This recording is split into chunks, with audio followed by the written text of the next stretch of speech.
अरे योग्य वेळ केव्हा आता सर योग्य वेळ जेव्हा शेतकरी अडचणीत आहे, शेतकऱ्यांकडे शेतीला लावायला पैसा नाही, आता हीच तर योग्य वेळ आहे. जेव्हा शेतकरी अडचणीत असतो तेव्हा तो शेतकरी मागणी करतो की आमची कर्जमाफी करा. आता तुमची योग्य वेळ किती वर्षांनी येईल किंवा निवडणुकीच्या शेवटल्या महिन्यामध्ये तुमची योग्य वेळ येईल काही समजत नाही काय. तर त्याच्यामुळे ही योग्य वेळ आहे. आणि मग मुख्यमंत्र्यांनी म्हटलं की योग्य वेळ करू, तर आता अतिशय शेतकरी अडचणी असल्यामुळे हीच कर्जमाफीसाठी योग्य वेळ आहे. त्याच्यामुळे राज्य शासनाने आताच कर्जमाफी केली पाहिजे.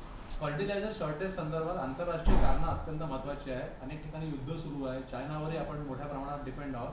शरद पवार साहेबांचा याच्यात मोठा अनुभव आहे, माजी कृषी मंत्री आहेत. तुम्ही या संदर्भात पवार साहेबांशी काही भेट घेणार आहात? आमची परवाच्या दिवशी मिटिंग आहे, त्याबद्दल हा अवश्य चर्चा करू. पण असं कसं आहे, खरीप हंगाम येणार आहे हे सगळं माहीत आहे. युद्ध तर ठीक आहे, आता झालं चालू, 8 दिवस झाले. राज्य शासन आम्ही अनेक वर्ष सरकारमध्ये होतो, याचं नियोजन वर्षभरापासून करावं लागतं. खताचं नियोजन व्यवस्थित जर वर्षभरापासून जर केलं तर अशा प्रकारच्या अडचणी येत नाही. प्रत्येक जिल्ह्यामध्ये खताचा पुरवठा व्यवस्थित होतो. भावाचं नियंत्रणसुद्धा राज्य शासनाने करायला पाहिजे, त्याच्याकडे सुद्धा लक्ष नाही. मोठ्या प्रमाणात रासायनिक खताचे भाव वाढले. सध्या हिंदी सक्तीवरून वाद सुरू आहे. हिंदी सक्तीवरून कवी कलाकारांनी शासनाला पुरस्कार परत करण्याचे आंदोलन सुरू आहे. बरं, अतिशय तीव्र भावना या हिंदी सक्तीच्या बाबतीत आहेत. त्याच्यामुळे राज्य शासनाने याचा अवश्य विचार करायला पाहिजे. आपण पाहिजे अनेक तज्ज्ञ आहेत, अनेक तज्ज्ञ मंडळीसुद्धा याच्यावरती चिंता व्यक्त केली आहे की हिंदी भाषा त्या बाबतीत जो काही निर्णय राज्य शासनाने घेतला आहे त्याचा त्यांनी फेरविचार करावा. अशा प्रकारची मोठ्या प्रमाणात राज्याच्या प्रत्येक भागातून मागणी येत आहे. त्याच्यामुळे हिंदीच्या बाबतीत जी आक्रोश त्यानिमित्तानं लोकांमध्ये आहे त्याच्या बाबतीत राज्य शासनाने लवकर निर्णय घेतला पाहिजे. या बाबतीतच अबू आझमी बोलत असताना मराठीचा मुद्दा काय असतो, फालतू गोष्टी करता, अशा पद्धतीने त्यांनी टिप्पणी केली आहे. ठीक आहे, आता अबू आझमी त्यांनी काय वक्तव्य केलं मी ऐकलं नाही. भास्कर जाधव तुमच्या पक्षामध्ये होते, आता शिवसेनेत आहेत, युबीटी सोबत आहेत. ते म्हणतात की शरद पवारांची साथ मी सोडली, ती माझी चूक झाली. मला आज त्याची खंत वाटत नाही, पण माझी चूक झाली असं वक्तव्य त्यांनी केलं. शरद पवार साहेबांची साथ ज्या अनेकांनी सोडली, ते जेव्हा एकांतात आम्हाला भेटतात तेव्हा ते हेच सांगतात की एका विपरीत परिस्थितीत आम्हाला शरद पवार साहेबांची साथ सोडावी लागली. पण हा निर्णय आम्हाला एका वेगळ्या परिस्थितीमध्ये घ्यायला लावला, नाही तर आम्ही शरद पवार साहेबांची साथ कधी सोडली नसती. त्याच्याबद्दल अनेकांनी खाजगीमध्ये खंत व्यक्त केला आहे, कारण की ओपनली करू शकत नाही, अनेकांच्या अडचणी आहेत.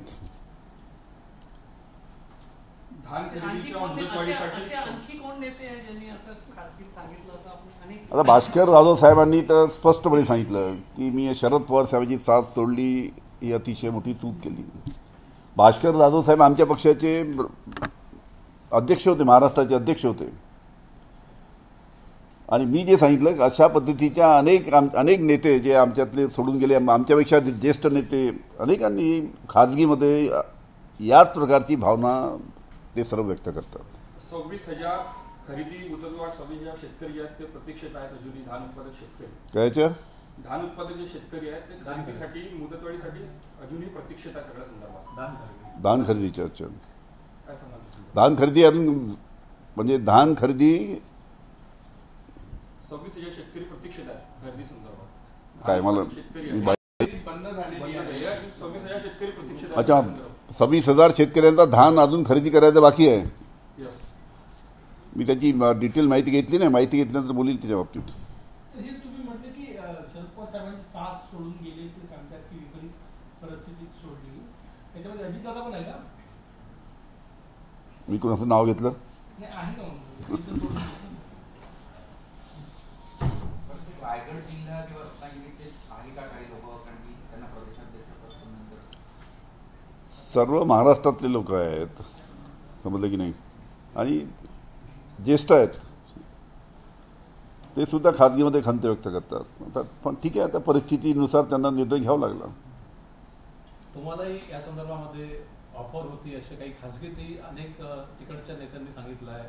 तुम्हाला तुमच्या मुलाला ऑफर होती, यात काही कधी खुलासा होणार आहे या संदर्भात? पुस्तक वाचा माझं. मग मी जे पुस्तक लिहिलेलं आहे डायरी ऑफ होम मिनिस्टर, त्याच्यामध्ये त्याचा उल्लेख केलेला आहे. नाही तर मग तुम्ही आणि मला ऑफर होती, मी गेलो नाही तर माझ्यावर कशा पद्धतीची कारवाई झाली हे सगळं तुम्हाला कल्पना आहे. सगळं डिटेल लिहिलं आहे. सगळ्यांना मिळालं असेल पुस्तक बहुतेक. वाचलं की नाही? चला, धन्यवाद.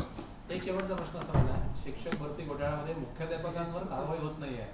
ज्या मुख्याध्यापकांनी 15-20 लाख रुपये एका शिक्षकाकडून घेतले, 22 मध्ये अपॉइंटमेंट दिली, 12ची दाखवली, 10 वर्षाचा एरियर्सही खाल्ला, याच्यावर आक्रमकता विरोधी पक्ष केव्हा येणार आहे? आणि मुख्याध्यापक कारवाईच होत नाही, 2-3 मुख्याध्यापक पलीकडे कारवाईच झाली नाही. मी हा विषय मांडला अनेकदा आणि माझी अजून सुद्धा मागणी आहे की सर्वात पहिले जे दलाल लोक आहे, कारण की या दलाल लोकांनी मुख्याध्यापकाला घडवलं, शाळेच्या जे प्रशासक आहेत त्यांना घडवलं, अनेकांना त्यांच्याकडे पैसे उकळून या दलालांनी त्यांना नोकरी लावून दिली, त्यांची पात्रता नसताना सुद्धा नोकरी लावून दिली. अशा पद्धतीची अनेक तक्रारी आहे. दलाल आतापर्यंत जी SIT बसली आहे दलालांना का हात लावत नाही?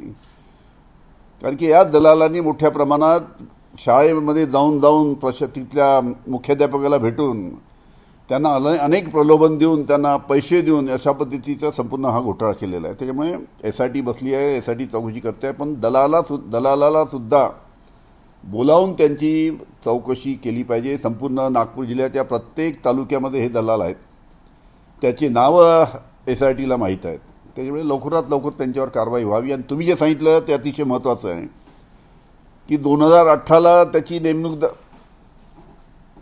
नेमणूक झाली, पण दाखवलं 2012ला.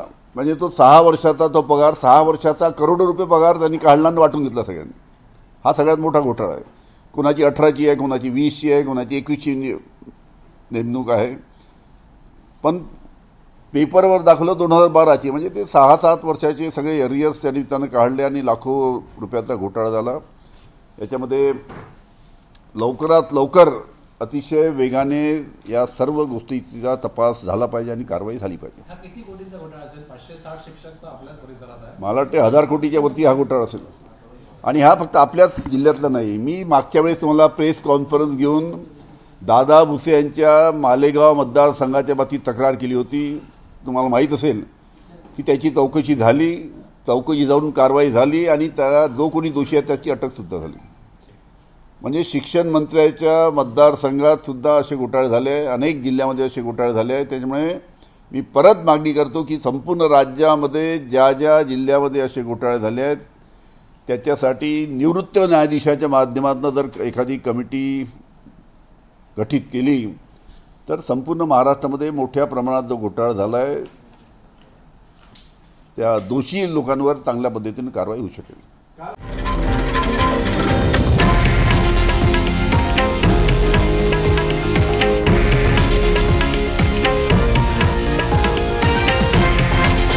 हे आहे देशातील नंबर 1 न्यूज नेटवर्क आणि आपण पाहत आहात TV9 मराठी, एकमेव.